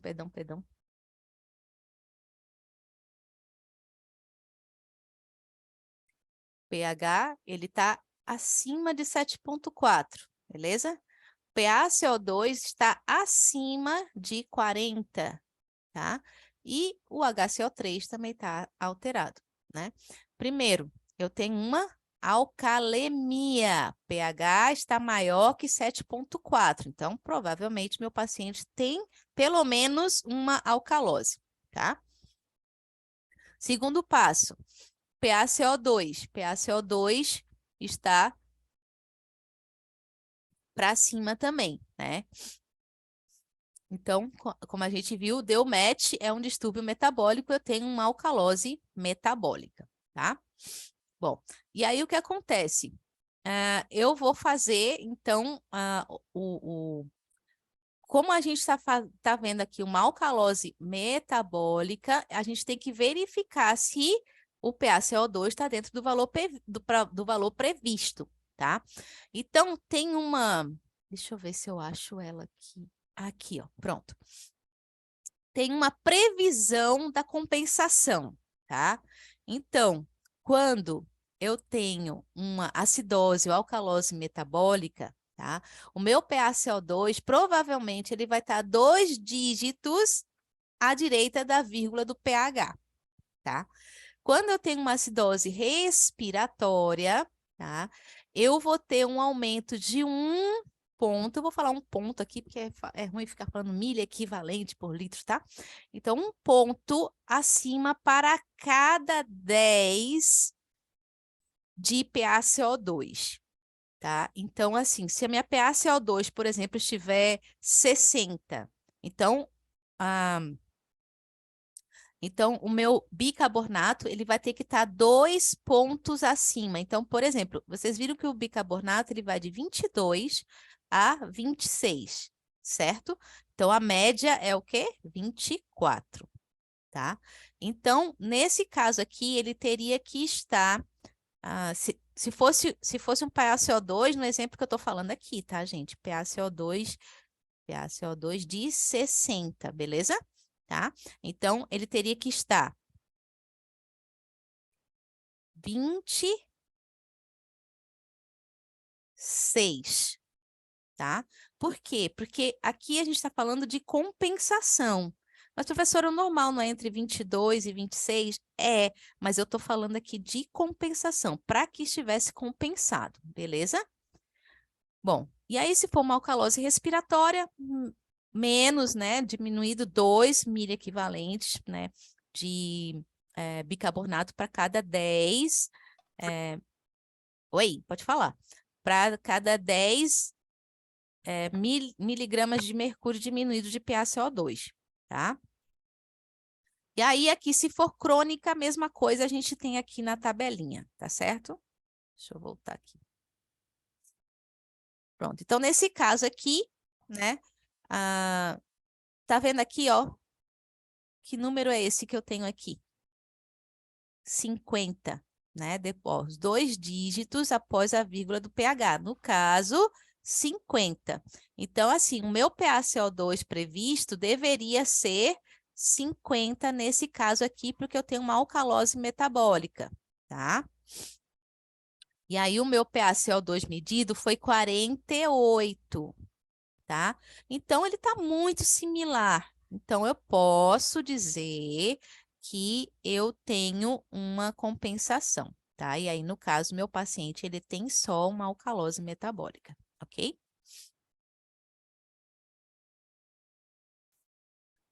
Bom, vamos lá agora com um casinho clínico aqui, tá? Para a gente começar a fazer o raciocínio clínico, né? Dentro de todos esses dados, porque senão não adianta nada, tanta informação, né? E não ter o racional clínico aqui para a gente, tá bom? Bom, então o que a gente tem aqui?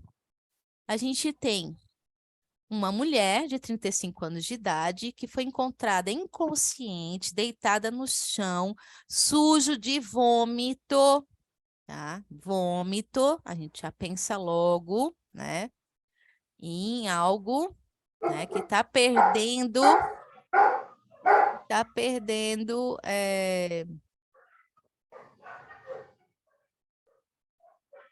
peraí.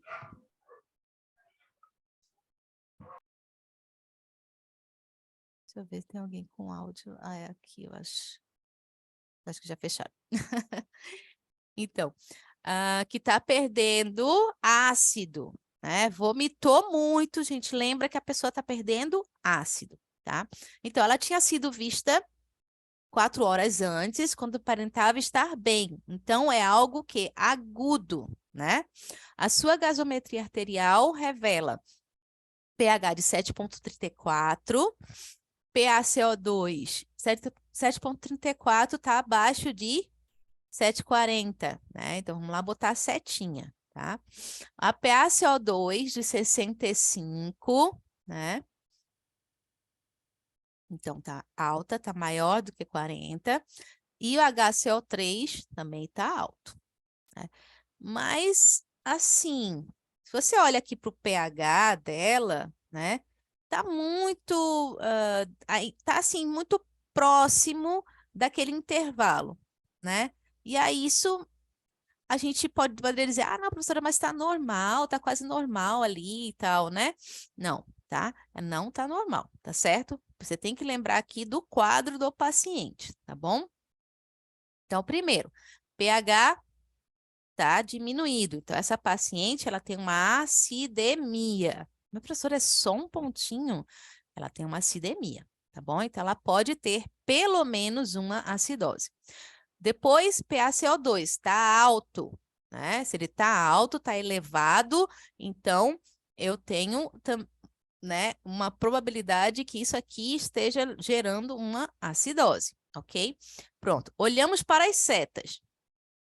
Deu match? Não deu match, né? Estão em direções opostas, então eu tenho um distúrbio respiratório, tá? Então, meu distúrbio primário, uma acidose respiratória, tá? Então, como a gente tem uma acidose respiratória que provavelmente é aguda, a gente precisa verificar aqui agora o valor medido do bicarbonato. E a gente tem que ver se ele está dentro do valor previsto. Lembra que a gente viu naquela tabelinha, né, que o HCO3 ele tem que aumentar pelo menos 1 miliequivalente por litro acima do valor de normalidade. né? Lembra de 22 a 26, mas a gente sempre considera um normal de verdade a meiuca aqui, a média, tá? A média, tá certo? Então, acima disso, para cada 10, né, de PaCO, acima de, de 40 do PaCO2. Então, tá 65, né? Então, ele teria que estar pelo menos aqui entre 26,5, mais ou menos, tá? E aqui para baixo, 22,5, né? É, por aí, tá? Não perder muito tempo aqui, tá? Então, ele teria que estar entre esses dois valores aqui. E ele está 34, ele está alto, ele está acima disso aqui. Então, além desse distúrbio respiratório, a gente também tem um distúrbio metabólico, tá? Então, a gente tem uma acidose respiratória e uma alcalose metabólica. Tá vendo? Tá? Então, por isso que a gente precisa de todos esses dados, né? Parece assim, a professora só enrolou lá no começo da aula e tal. Não, gente, é porque a gente precisa, né, desses conhecimentos, porque mesmo que a gente tenha lá o pulo do gato, né, o passo a passo, né, se a gente não tivesse conhecimento maior, né, mais avançado, tá? Aí a gente vai acabar se perdendo aqui na hora que você vai interpretar, tá bom? Pronto, então a nossa paciente, né, apesar de que ela, você lembra que eu falei? Às vezes o paciente, quando ele faz broncoaspiração, ele acaba fazendo taquipneia, né, porque ele começa a tossir, ele hiperventila, tá? Então, isso pode ter acontecido aqui com o nosso... Eita, desculpa, gente, ele não hiperventila, ela foi encontrada inconsciente, tá? Então, ela fez uma bradipneia, desculpa. Ela fez uma bradipneia, ela fez uma diminuição na frequência respiratória, então, por isso ela fez esse acúmulo aqui de PaCO2, beleza? Bom, e aí, vamos lá, último nível de evolução, tá? A gente vai agora verificar todos os dados dentro dessa gasometria, tá? Bom, então aqui, ó, a gente tem a concentração plasmática, né, dos cátions e dos ânions, né? Lembra lá da tabela periódica, né? Os cátions e os ânions, tá certo? Então, para a gente fazer o cálculo, né, do ânion gap, a gente vai precisar do sódio, do cloreto, né, e do bicarbonato, tá? Então, aqui a gente tem os valores de normalidade, tá? Desses cátions e desses ânions, tá? Então, por isso que a gente faz o cálculo do anion gap, tá? Para saber se tem excesso de ânions, né, dentro, no seu sangue, tá? Então, lembra lá que a diferença anion gap, ela é considerada normal o 12, tá? É entre 8 e 12, mas para nível de cálculos, tá? A gente usa 12, ok? Bom, então, essas aqui são alguns processos patológicos que vão levar, né, ao acúmulo, né, de ânions, certo? Então, acidose lática, né, cetoacidose, né, que geralmente é naquele paciente diabético, tá? Ou por uma ingesta muito grande de álcool, ou jejum, né, por muito tempo, tá? Insuficiências renais também, tá bom? Bom, então vamos lá. Aqui a gente vai para 4 passos, tá bom? Então vou fazer pelo menos, vou fazer esse aqui, tá? Vamos fazer esse aqui juntos, né? E depois vocês dão uma olhadinha nesse outro, tá? Então aqui, ó, o pH, né? A gente vai primeiro o pH, lembra do passo a passo? pH, ele tá baixo, né? A gente vem para o PaCO2, tá?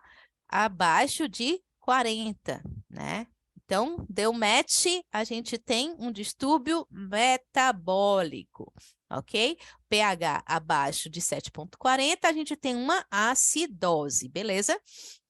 Aí eu preciso avaliar se está compensado ou não. E aí eu vou lá e vou calcular, né, o PaCO2 esperado, beleza? Calculei, né, me deu 23, certo?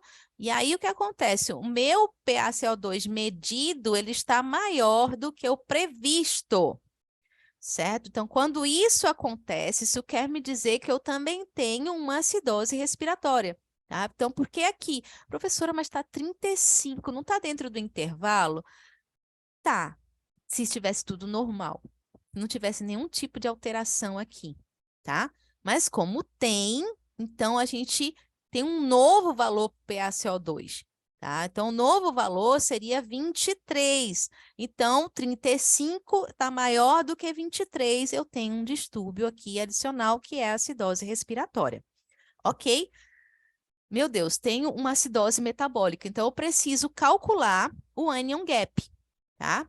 E aí ele me traz aqui os dados para que eu possa calcular esse anion gap. Ele traz o sódio, o cloreto e o bicarbonato. Fiz a minha conta, deu um anion gap de 24. Lembra que eu falei que era o quê? 12. Então, eu tenho uma acidose metabólica com anion gap aumentado, elevado, mais uma acidose respiratória. Então, assim, a partir de agora, tu vai arrasar já, chegar lá no teu estágio, né?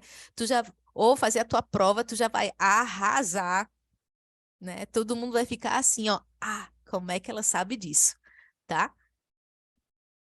Pronto. Então, aqui é um outro exemplo, né? E aí, depois você dá uma olhadinha, tá? Porque eu quero passar logo aqui para o quinto passo, né?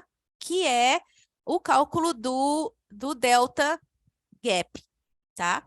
Então, vamos lá para o caso, né? Vamos lá fazer o raciocínio clínico aqui. Uma mulher de 26 anos de idade é levada à emergência com relato de alteração do estado mental há 3 horas, com presença de vômitos e vertigem.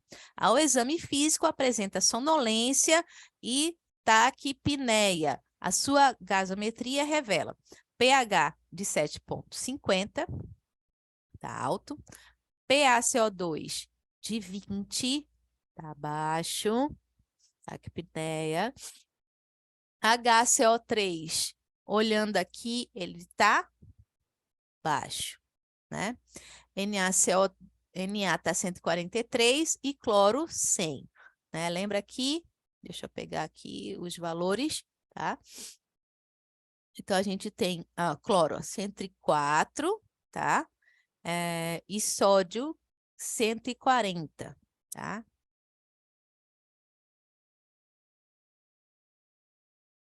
Opa, ok?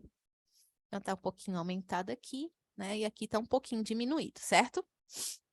Pronto, vamos lá. Então, olhando aqui, pH e PaCO2, eles estão em sentidos, direções opostas de distúrbio respiratório, tá? O pH tá acima de 7,4, eu tenho uma alcalose respiratória, beleza? Tá? Então, eu tenho uma alcalose respiratória e aí eu preciso avaliar se ela está compensada adequadamente, tá? Como que eu vou saber? Eu vou pegar o HCO3, cadê ele? Tá aqui. E aí eu preciso, eu tenho uma previsão de redução, está lá naquela tabelinha anterior, né? De 4 miliequivalentes por litro abaixo do valor normal. Qual é o valor normal de bicarbonato? 24, tá? Então, 24, a gente tem aqui 20, né? Então, 24 menos 4 daria 20 de HCO3, tá? Então, eu tenho um HCO3 de o normal agora, o novo normal, digamos assim, é 20, tá, gente? Tá? Então, o 15 está abaixo de 20. Então, isso quer me dizer que, além do distúrbio aqui, primário, eu tenho um outro distúrbio que é uma acidose metabólica. Acidose metabólica, eu tenho que calcular o quê?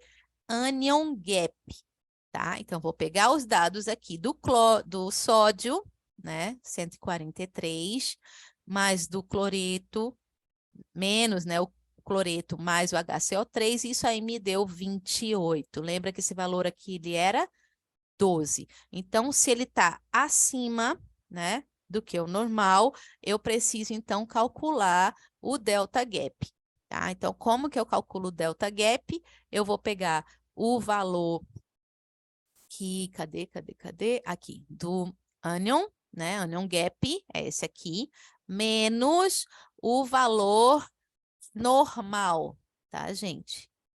Valor normal que é 12, tá? Então, é esse menos esse, beleza? Dá 16. E aí, aqui embaixo, eu vou colocar o valor normal do bicarbonato menos... eu botei aqui 16 aqui, mas é 15, tá, gente? É 15, que é o valor que eu achei aqui, tá? Menos 15, tá? Então, aqui no caso, daria 24... 9, né? Acho que é isso, 9. Aí daria 2, alguma coisa, beleza? Então, assim, se dá 2, alguma coisa, o que dá... Deixa eu fazer a conta rapidinho, tá? Só para a gente terminar isso aqui. Rapidinho. Cadê a calculadora? Pronto. 16 dividido por 9... Ah, dá 1,7. 1,7. Tá? 1,7 fica entre 1 e 2, tá? Se fica entre 1 e 2, então eu só tenho uma acidose metabólica pura, tá? Então, toda vez que o delta gap, tá? Ele for maior do que 2, eu tenho uma alcalose metabólica associada, tá? Nesse caso, não tem, tá? Porque ficou aqui errada aqui a conta, né? 24 menos 15, acho que é isso, né, gente? 9, 16, é isso mesmo, tá? Então, 1,7, ok? Então, aqui eu não tenho ácido metabólica não, tá? Certo?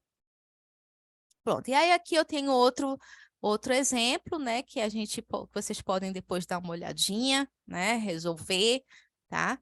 E aí é a mesma coisa, mesmo passo a passo, gente, viu, gente? Então, vocês têm que olhar pH, PaCO2, né, HCO3, e aí vai olhando setinha por setinha, tá? pH baixo aqui, PaCO2 baixo, mesma direção, o que que a gente já vê? Que é metabólica. Não precisa nem pensar muito, tá? E aí vai ver se está compensado. Compensou? PaCO2 medido aqui no caso foi maior do que o previsto, tá? Então, o previsto para PaCO2, tá? Era de 18. Se ele está maior do que o previsto, gente, a gente tem uma acidose respiratória, tá? Então, a gente tem um distúrbio primário, distúrbio secundário, e aí a gente vai calcular aqui, como a gente tem uma acidose metabólica, a gente calcula o anion gap. Calculou o anion gap, deu alto, aí eu vou calcular o delta, beleza? E aí, através disso aqui, tá? Aqui deu 1,17, ficou entre 1 e 2, né? Então, eu tenho só uma acidose respiratória, uma acidose metabólica primária e acidose metabólica com anion gap elevado. Beleza? Gente, deu para entender? Deu para clarear aí? Vocês conseguiram? Então, resumindo, é isso aqui, né? Verificar o pH, verifica a PaCO2, avalia se tem compensação, né? Depois, se for um distúrbio metabólico, calcular o anion gap. E aí, se for uma acidose metabólica, você vai calcular o delta gap. Tudo ok aí, gente? Deu para... Opa, peraí. Pronto, gente. Então, ah, Nelton, tá bom. Ó, vou passar esse material para vocês, né? Eu não sei se Rebeca quer dar uma palavrinha. Vocês têm alguma dúvida? Quer perguntar alguma coisa? Eu sei que a hora já está um pouquinho avançada aí, né? A gente levou um pouco mais de tempo com essa aula, mas acho que foi necessário, assim, né? Rebeca, quiser dar uma palavrinha aí com vocês? Não sei se estou aparecendo. Estão me ouvindo? Eu não consigo ouvir. Só desejar boa noite para vocês. Muito obrigada, professora Cris. Maravilhosa aula. Deu Amei para os entender métodos, direitinho, Rebeca? amei os métodos que teve durante essa aula. Muito obrigada pela participação de todos. E nós vamos enviar o material lá pelo grupo, né, doutora Cris? Isso. Vamos mandar o material para o grupo, né? Quem, assim, por um acaso não conseguiu ficar até o final, né, por conta do horário, a aula vai ser disponibilizada depois, a gravação, tá? E aí vocês podem assistir depois. Ainda teremos mais uma ou duas aulas? Mais duas, né? Mais duas, né? Pronto. Ainda teremos mais duas aulas, né? E aí, como a gente falou inicialmente, vocês têm o direito a um certificado, tá? Certificado gratuito, ok? E aí depois a gente vai passar direitinho para vocês por onde, qual vai ser o caminho para baixar o certificado, tá bom? Gente, obrigada. Deixa eu parar aqui. Nos vemos, né, no próximo encontro, se Deus quiser. Tá bom? Tá bom, gente. Brigadão. Tchau, tchau. Até a próxima, viu?